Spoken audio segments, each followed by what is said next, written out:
Биз жана эмгек. Текстти окуйбуз. Менин байкем, жеңем айылда жашайт. Алар жазында жер айдашат, буудай себишет. Жайында буудайды сугарышат, күзүндө түшүм жыйнашат. Байкеси менен жеңеси айылда жашайт экен. Алар жазында жер айдайт экен, буудай себет экен.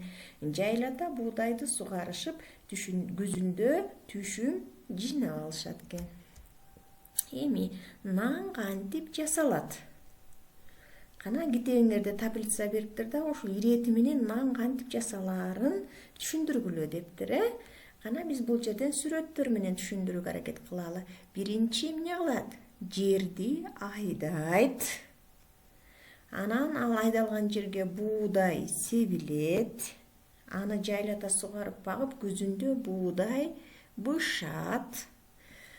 Бышкандан кийин күзүндө комбайн менен чабабыз, саманын өзүнчө бөлүп, данын өзүнчө бөлүп жыйнайбыз. Буудайды тегирменге алып барып, ун чыгарабыз.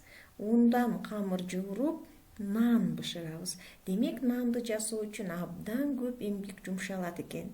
Демек, нанды тепсендиги ыргытпай, коромжу кылбай, үнөмдүү пайдаланышыбыз керек экен.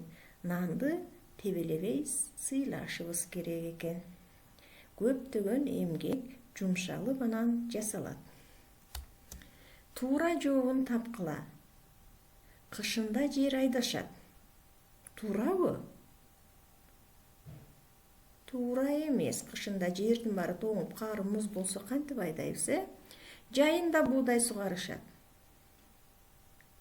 Туура. Жазында буудай себишет. Туура.